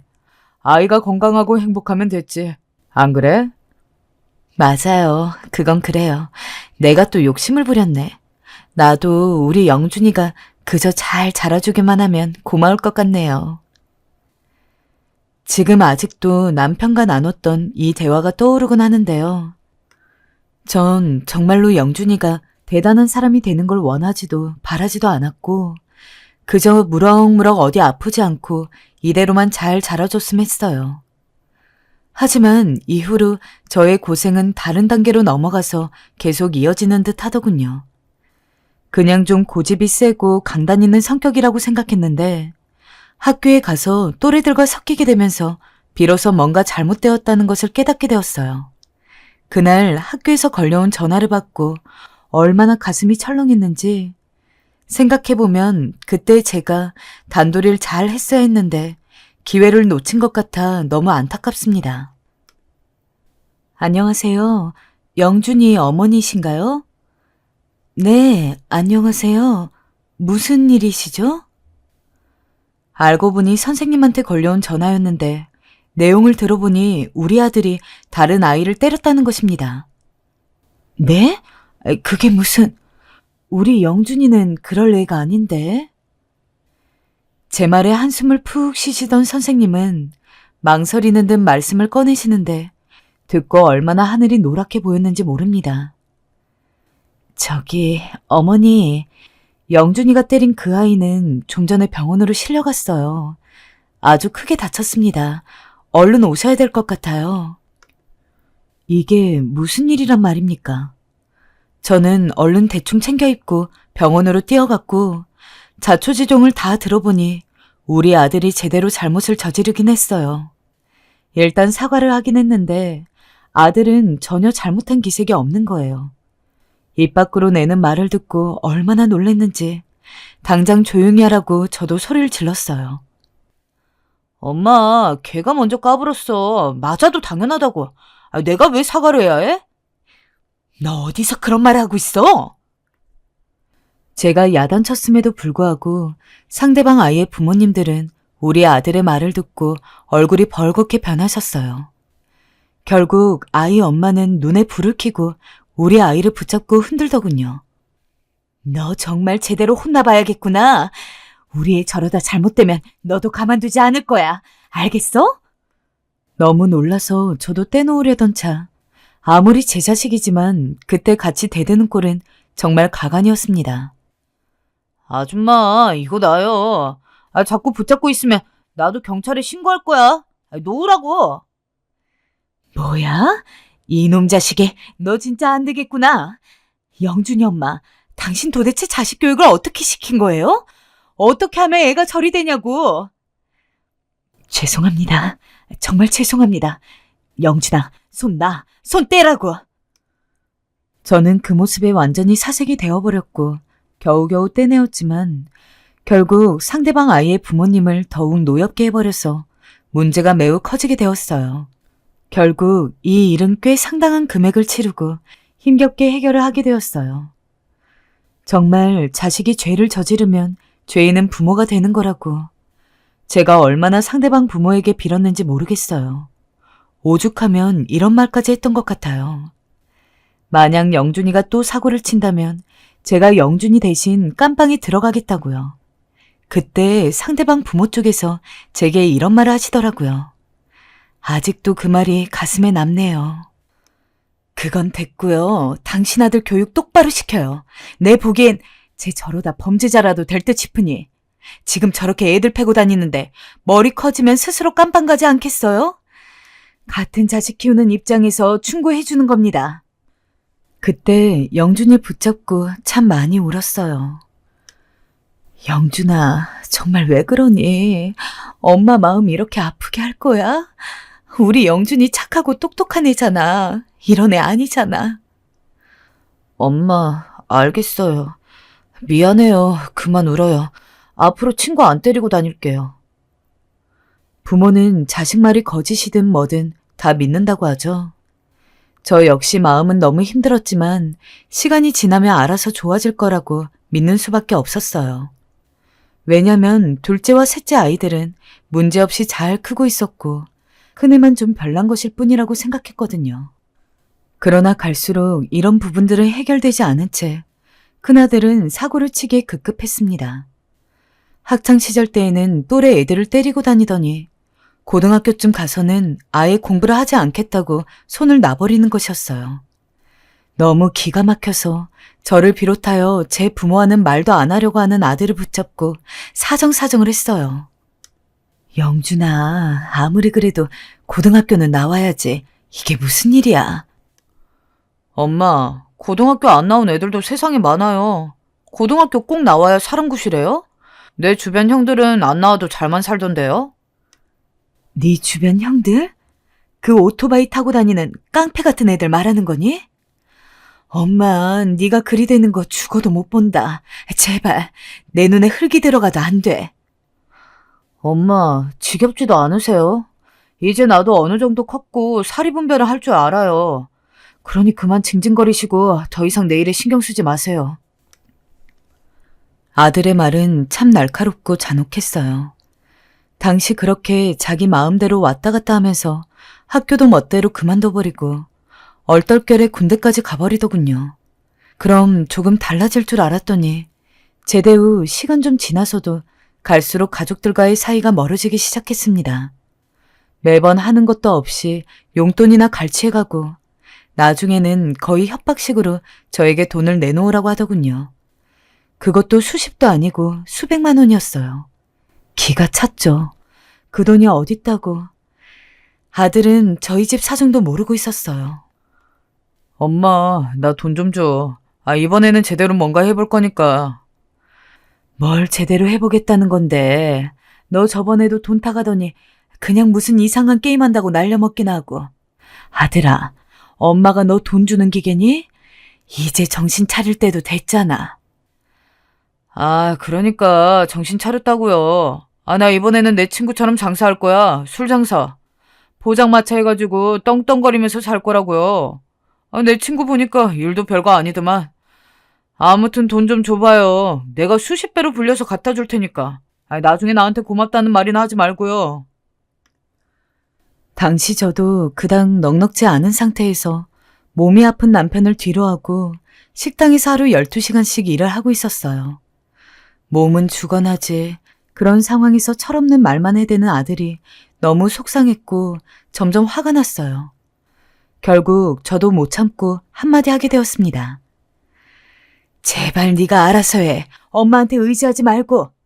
언제까지 엄마한테 돈만 타면서 살 거야? 너 밥벌이는 이제 네가 스스로 해야지.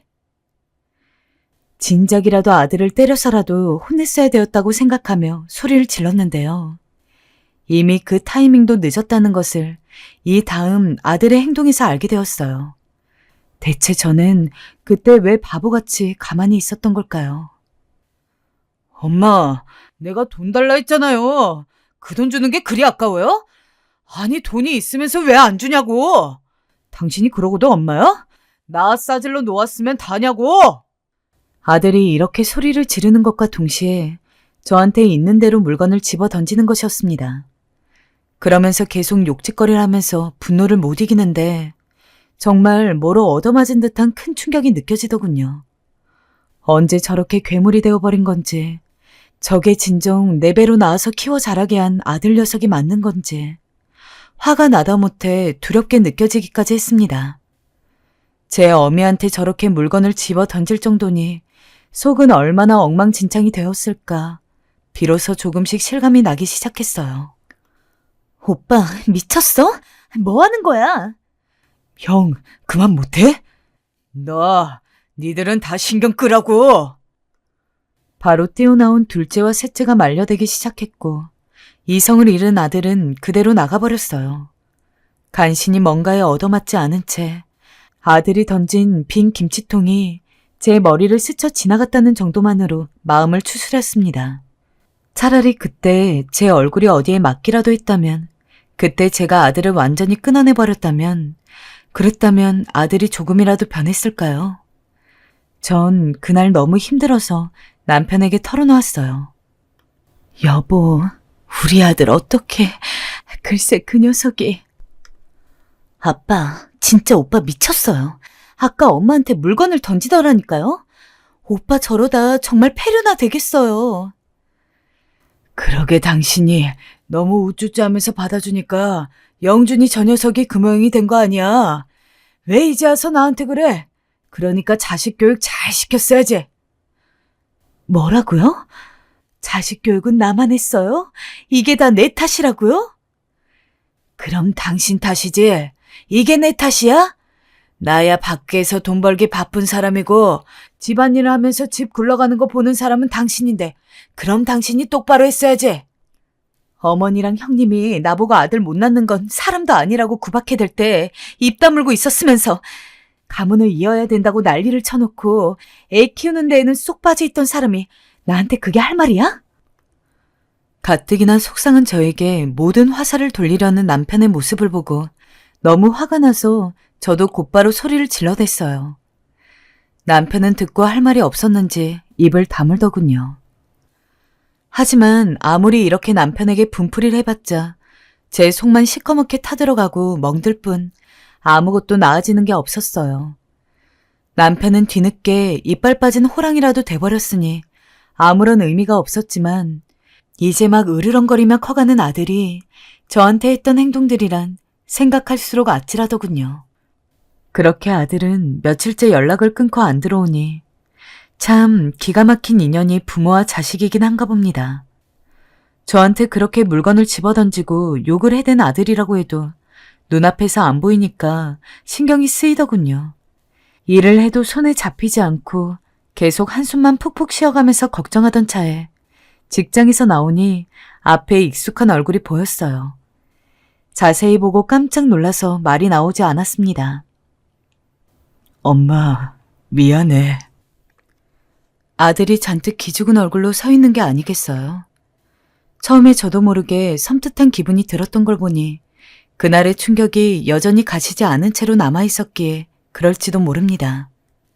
하지만 일단은 이렇게 앞으로 찾아온 아들을 보니 그저 생전 처음으로 미안하다고 말을 하는데 더 이상 할 말이 없더군요. 어쨌든 내 품에서 키운 자식인데 내가 안고 가는 수밖에 없지 않을까요? 저는 길게 할 말 없이 그냥 한마디만 할 뿐이었어요. 얼른 집으로 가서 밥 먹자. 그렇게 아들과는 더 이상 길게 말하지 않았고 제 뒤를 따라 들어온 아들을 보며 다른 아이들과 남편은 흠칫 놀라는 눈치였지만 이들도 며칠째 제 눈치만 보고 있던 터라 다들 모르는 척 있었어요. 그렇게 밥을 지어서 먹고 그냥 그렇게 덮고 가기로 마음을 먹었습니다. 아들도 자기가 크게 잘못을 했다고 느꼈는지 조용히 움츠리고 들고 나가길 반복하더군요. 그렇게 시간이 한창 흐르고 아들은 뭔가 한다면서 조금씩 아르바이트 같은 걸 하면서 돈을 버는 것 같더군요. 다른 아이들은 집 분위기가 심상치 않아서 그런지 제각기 열심히 길을 찾아서 직장을 알아보는 등 어떻게든 저에게 부담을 주지 않으려고들 열심이었어요. 이렇게 해서 우리 집 분위기는 대강 자리를 잡아가는 듯 했어요. 남편도 건강을 회복해서 뒤늦게 조금씩 자신이 할 수 있는 일들을 찾아가고 있었고요. 정말로 처음으로 마음이 너무나 평온했던 시기였어요.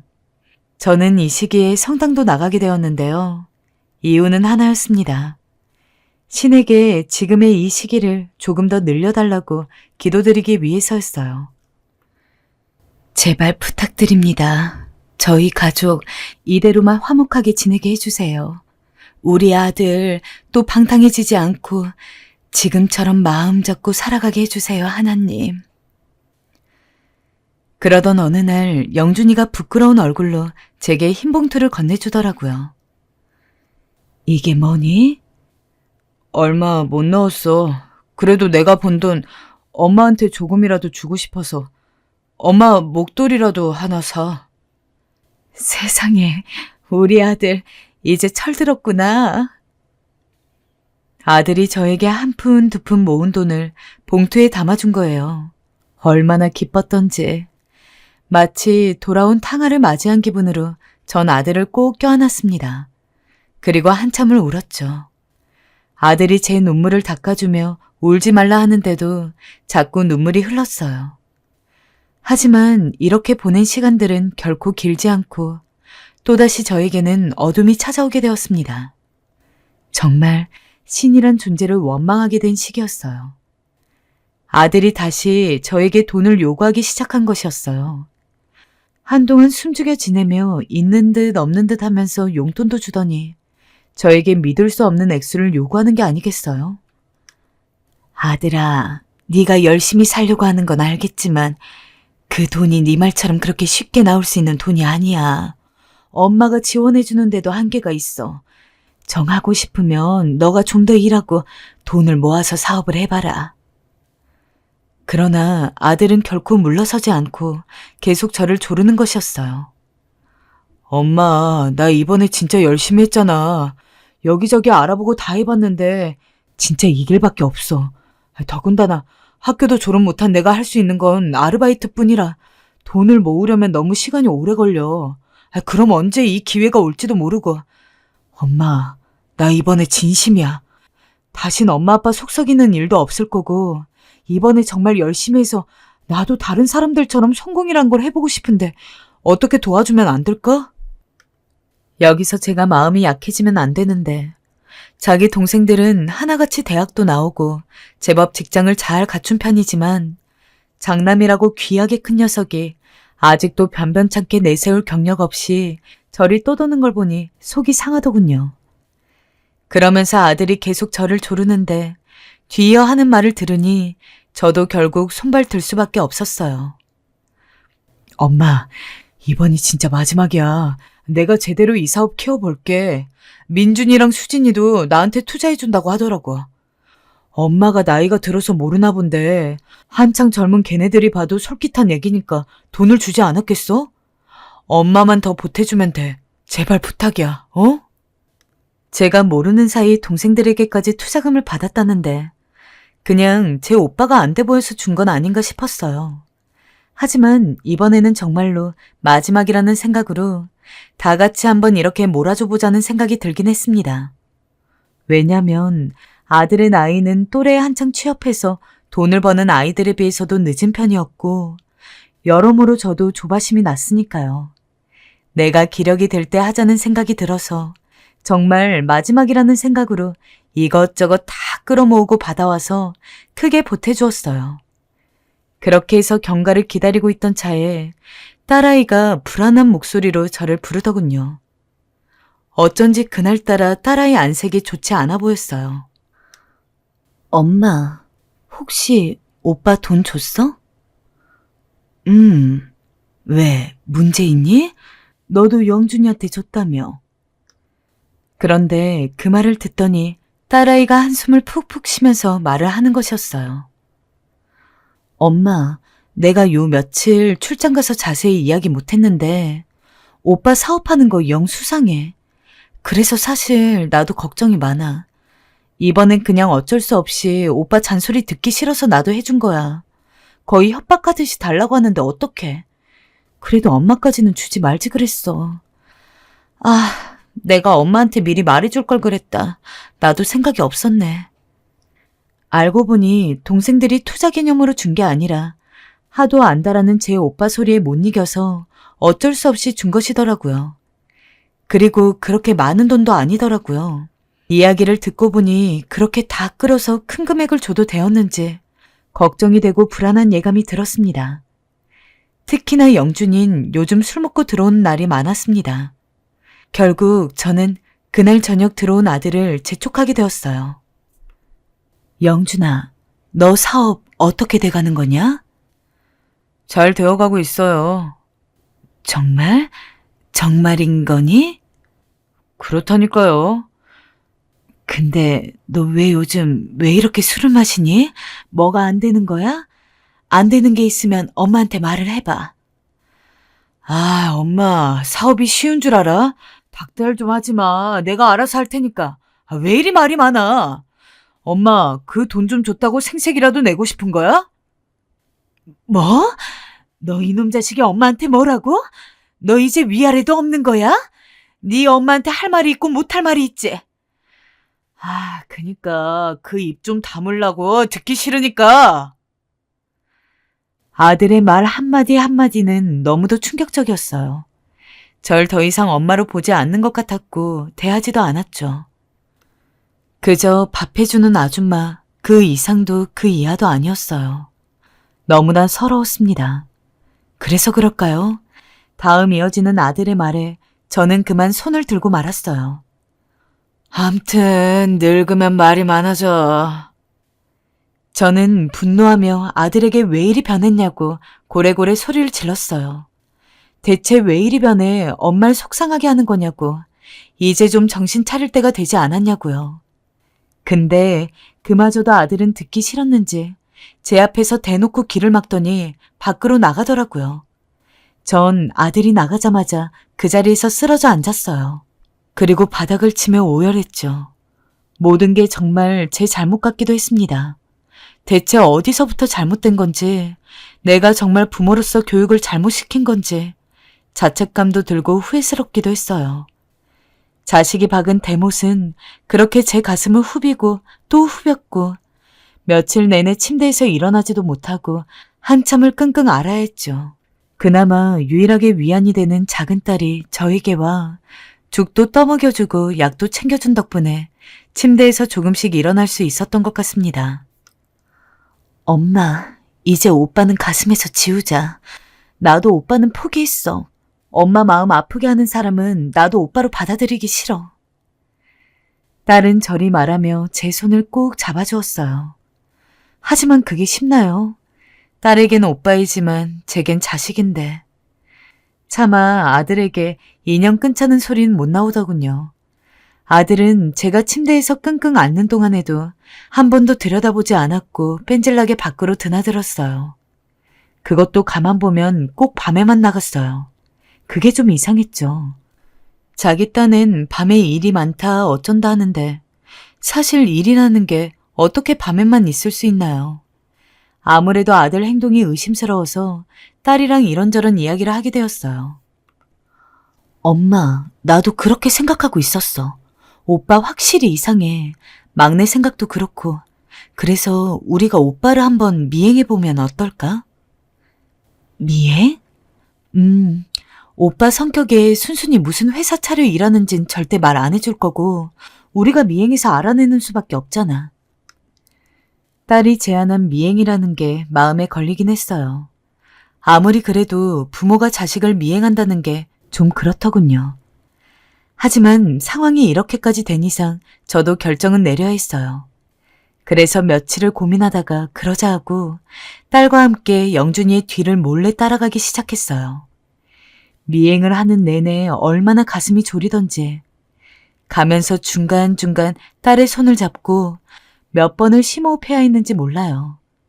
그래도 다행이었던 건 아들이 게임방이나 이런 곳에 갈까봐 내심 걱정했는데 다행히 아들은 멀쩡한 건물로 들어가더라고요. 하지만 이어지는 딸의 말에 저는 그만 몸이 굳고 말았어요. 엄마, 불이 왜 안 켜지지? 오빠 들어간 지 한참 됐는데 건물 전체가 컴컴하잖아. 이상해. 저는 그 말을 듣자마자 어떤 직감이 들어 건물 안으로 뛰어들어갔고 정신없이 비상계단을 뛰어 올라가기 시작했어요. 딸도 절 부르며 급하게 제 뒤를 따랐고요. 그 후 제 눈에 보이는 광경은 정말 충격적이기 그지없었어요. 깡패같이 생긴 두 사람이 어떤 문 앞을 가로막고 있었고 그 사이로 반짝거리는 기계 불빛들이 보였는데 딱 봐도 여긴 노름질을 하는 곳이었죠. 기막힌 건 그 두 사람 중 한 사람이 절 아는 체 하더랍니다. 영준이 어머님, 안녕하세요. 저 창희인데 기억 못 하시나? 예전에 영준이 중학교 때 같이 어울렸던 동네 형이에요. 예전에 어머님 집도 몇 번 갔는데. 영준이, 지금 여기 있니? 네. 근데 어머님 출입은 안 되고요. 능청스럽게 웃으며 제게 말하는 그 영준이 형이란 놈은 한창 영준이에게 술, 담배를 가르쳤던 놈이었어요. 전 그놈 말을 깡그리 무시하고 아들을 찾아 그 안으로 들어갔어요.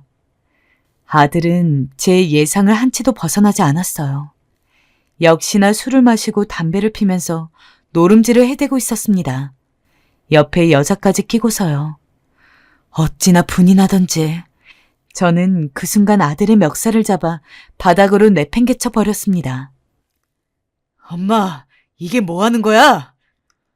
뭐 하는 거긴 이놈아. 너 이러려고 나한테 돈 탄 거야? 그 큰 돈을 빌린 거냐고. 너 그 돈이 어떤 돈인지 알긴 아니? 너희 엄마 아빠가 피땀 흘려 번 돈이야. 너네 먹여 살리겠다고 굶어가며 번 돈이라고. 하지만 이후로 하는 아들의 말에 저는 그만 너무 충격을 받아서 온통 앞이 어질어질했어요. 처음엔 제가 나타나자 당황하는 것 같더니 이내 당당한 태도로 말하더군요. 아이씨, 아니 그래서 어쩌라고. 이것도 사업이야, 도박 사업. 그리고 나 지금 돈 좀 따고 있다고. 엄마 때문에 이번 판에 돈 잃게 생겼잖아. 솔직히 엄마가 해준 그 돈으론 부족해. 엄마, 돈 좀 더 없어? 좀만 더 써라, 엄마. 내가 진짜 호강하게 해줄게, 어? 엄마 돈 더 있는 거 알아. 도박도 잘만 하면 다 돈이 돼요.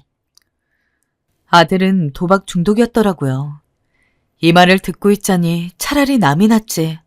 어쩌자고 내가 이런 것을 아들이라고 키워놓은 것일까 몸이 부들부들 떨렸어요.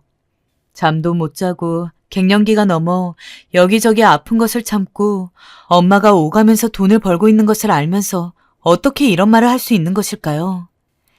저는 참다 못해 아들의 멱살을 잡으며 소리를 내질렀어요. 못 줘. 지금 이놈 새끼 도박하는데 돈을 대라는 거야? 너 정신이 있는 놈이냐? 어쩌다 이렇게 됐어. 어쩌다. 정말 싫다. 엄마, 그렇게 징징대는 거 듣기 싫어 죽겠어. 그런 것도 못 해주면서 무슨 엄마야? 다 필요 없고, 엄마 돈 못 해주면 나 엄마 자식 안 해. 됐지? 뭐? 너무나 한이 맺히고 피가 거꾸로 솟았습니다. 아들은 믿을 수 없는 말을 저에게 내질렀습니다. 내뱉은 말 하나하나마다 제 가슴을 송곳으로 찌르고 휘둘러대는 양 얼마나 무자비하게 퍼붓던지 아들은 그 길로 짐을 싸서 나가버렸어요. 그리고 무려 몇 년이나 종족을 감췄고 저는 이게 불행 중 다행인지 다행 중 불행인 건지 도저히 결론이 안 나는 상태로 산 송장처럼 시간을 보내게 되었습니다. 아들에게 그렇게 거의 빼앗기듯 내버린 돈들도 아찔할 정도로 컸고 거기다 연을 끊고 나가버린 셈이라 정말 모든 게 허망해졌어요. 점점 우울감이 심해지더군요. 남편과 남은 아이들은 저를 위로해주기도 했으나 저에겐 낙이 없었어요. 그렇게 시간을 보내는 동안 아들은 정말 조금의 연락도 없었고 거처를 알 수도 없었는데요. 그렇게 2년 가까이 지내다 보니 가끔씩 꿈에 왔다 갔다 하기도 하는 것이 정말 마음이 아프더군요. 다 내 잘못이고 내가 자식을 잘못 키운 건데 아들을 너무 압박하면서 내쫓은 건 아닌지 매번 다방면에서 후회를 하며 살아가게 되었어요. 남은 애들이라도 잘 키워야겠다는 생각을 하고 차마 큰아들에 대한 아픔과 그리움은 아이들에게 입도 열지 못한 채 그렇게 하루하루를 지내고 있었어요. 그러던 어느 날 하늘도 참 무심하시지. 저에게 한 통의 전화가 걸려왔고 직장에서 전화를 받은 저는 숨을 쉴 수 없을 정도로 몸이 달달 떨렸어요. 속 한 번 썩인 적 없이 유순하게 잘 자라와준 우리 둘째 아들이 사채업자에게 끌려갔다는 무서운 전화를 받게 된 것이었어요. 너무 당황하고 울음이 막 올라와서 어쩌지를 못하고 있는데 전화기 속 무서운 남자는 계속해서 말을 반복하는 것이 아니겠어요? 우리가 말한 대로 돈을 가져오지 않으면 오늘로 당신 아들 정민주는 못 보게 될 거야.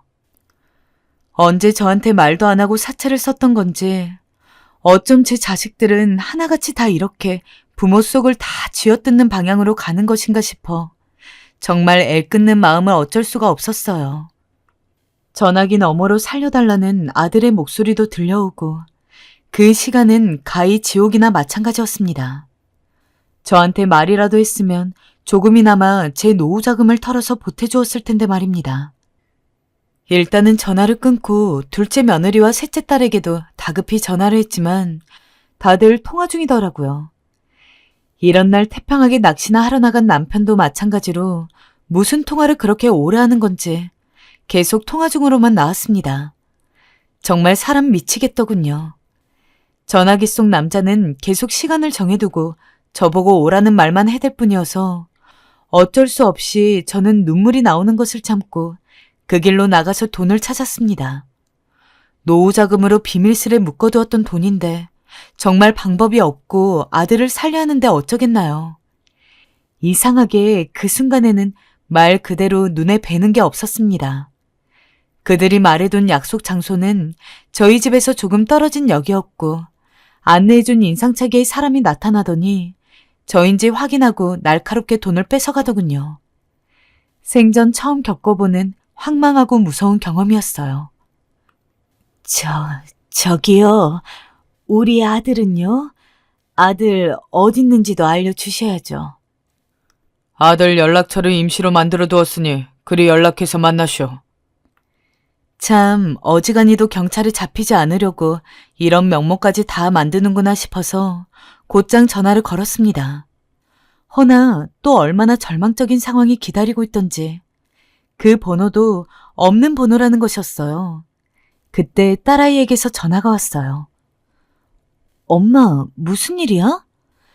어떡하면 좋으니? 어떡하면 좋아? 무슨 일인데 그래, 엄마? 우리 아들, 민준이가 글쎄 납치를 당했다. 뭐라고? 딸은 제 이야기를 좀 듣다가 일단 경찰에 신고를 하자고 했고 저는 결국 돈까지 뺏기고 아들도 못 본 상황에 경찰에 신고를 하는 수밖에 없었습니다. 그러던 중 가족들 한둘씩 연락이 되어서 다들 같이 찾아주었는데요. 그 와중에 충격적인 사실은 얼마 안 있어 둘째 아들이 나타난 것이었어요. 보자마자 기절할 것 같아서 저는 그대로 아들을 붙잡고 오열할 듯 울었습니다. 민준아, 어디 있었어? 몸은 괜찮니? 엄마, 대체 무슨 말이야? 나는 오늘 직장에 있었어. 이게 다 무슨 말이야? 어? 아니, 분명 너가 납치돼서 돈을 입금하라고. 저는 완전히 기운이 빠져서 그대로 스르르 주저앉아 버렸어요. 내용을 다 맞춰보자니 제가 겪었던 일은 마치 꿈과도 같은 보이스피싱 사태였던 것입니다. 이런 일에 걸려드는 사람은 다 어딘가 모자란가 보다 하고 뉴스를 넘겼었는데 그 꼴을 제가 당하다니요. 그 짧은 시간 동안 피 끊는 듯 애를 태웠던 것 하며 저로서 결코 적게 느껴지지 않는 노후 자금까지 송두리 뺏겨버리게 된 것이었어요. 이성을 잃어버린 저를 대신해서 가족들이 모두 신고 절차를 해주고 발빠르게 움직였지만 돌아오는 말은 절망적이었어요. 엄마, 이런 케이스는 흔하고 잡기 힘들다나 봐. 대부분 해외에 있어서 찾기도 힘들고 그저 돈 잃은 거 그냥 억지로 받아들여야 하는 경우가 있다고 하더라고. 엄마, 너무 자책하지 마. 엄마 잃은 돈은 우리가 조금씩 채워줄게. 맞아, 엄마. 너무 상심하지 마. 원래 나쁜 놈들이 작정하고 사기치면 속게 되어 있어. 딸과 아들이 그 말을 하면서 제가 안타까웠는지 저를 같이 안아주면서 엉엉 울더라고요. 그저 둘째 아들에게 정말로 그런 큰일이 생기지 않은 것을 다행이라고 여겨야 하는 것인지 참으로 살맛나지 않은 날들을 보내야 했습니다. 그러던 중 완전히 절망하라는 법은 없는 건지 한 달쯤 지나서 경찰로부터 연락이 왔습니다. 보통 이런 케이스는 돈을 다 써버리기 때문에 금액적으로 다 돌려받을 기대는 하지 않는 게 좋다고 딸이 말해주었지만 당시 모든 울분과 분노가 거기에 가득 몰려 있었기에 그저 모든 벌을 세게 받게 해주고 싶은 마음뿐이었어요.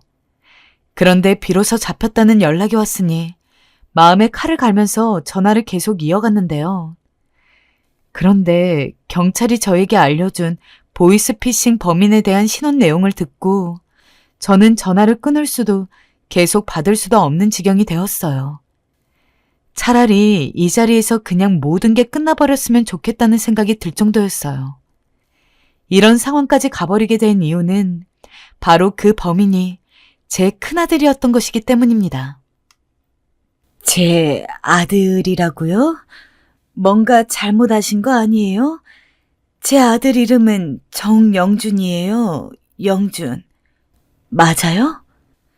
네, 맞습니다. 어머님, 일단 경찰서로 오시죠.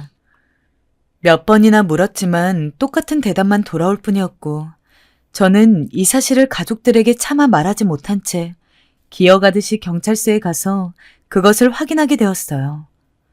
어떻게 봐도 제 아들이 맞았으며 몇 년 못 본 새에 인상도 상당히 변해 있었고 체격도 달라졌고 저를 보자마자 원망 섞인 눈으로 보는 것이 아니겠어요? 저는 부들부들 떨리는 목소리로 아들을 불렀습니다. 네가 어떻게 부모한테, 네가 어떻게... 아들은 아무 대답도 없었어요. 뭐가 그렇게 제가 미운 건지 분노와 원망이 깃들어진 시선을 저에게 계속 보내고 있더군요. 이렇게 된 상황조차 제가 야속하게 느껴지는 것일까요? 도대체 제가 무슨 잘못을 했다는 것일까요? 저는 그만 털썩 주저앉았고 혼란스러워하는 차에 경찰은 저에게 냉정하게 이 상황을 설명해 주시더군요. 친족상 도래라는 법이 있기 때문에 가족 간에 벌어진 이런 재산 관련 사건들은 처벌이 어렵다는 것입니다. 꼭 벌을 해야겠다면 별도로 고소를 해야 본격적으로 절차가 이뤄질 수 있다고 하는데 듣는 내내 정신줄을 잡고 있기가 힘들었습니다. 결국 저 혼자 그 자리에서 해결할 수 없는 문제라 다른 아이들에겐 이야기를 못하고 남편을 불렀어요. 고소해. 난 저 녀석 절대로 용서 못해. 어디 할 짓이 없어 부모를 협박해. 저런 파렴치한 놈은 사회로 돌아와서는 안 된다고. 여보, 저 개만도 못한 자식. 저런 놈은 언제고 돈 때문에 지 부모도 죽일 놈이야. 남편은 화를 주체할 수 없어 했고 전 그저 멍하니 남편을 쳐다보았어요. 그 와중에도 아들은 저희에게 그 어떤 용서도 빌지 않고 있었어요. 하지만 저는 저를 물끄러미 응시하던 아들의 눈이 자꾸 떠올라서 차마 그런 결정을 쉽게 낼 수가 없었어요. 어떤 어머니가 자식을 쉽게 고소할 수 있겠어요. 그런 장소에서 둘이 만나게 된 것도 기가 막힌데 말입니다. 결국 그렇게 유아무야 상황은 넘어가게 되었고 그저 제가 이 모든 것들을 안고 가는 형태로 마무리되어 버렸어요. 그렇게 하지 않고서는 별 방법이 없으니까요. 하지만 이제 저는 정말 돈도 무엇도 없고 이런 상황을 한 둘째 아들과 셋째 딸마저 저와 거리를 두기 시작했어요. 도대체 저는 지금 이때껏 무엇을 위해 살아왔으며 뭘 그렇게 잘못한 것일까요? 자식들에게 다 외면당하고 남편마저 대책 없는 여자라며 저를 비난해댑니다. 정말 매 순간 눈물도 나오지 않을 정도로 버티고 서 있기 힘듭니다. 저에게도 살 길이라는 게 있을까요?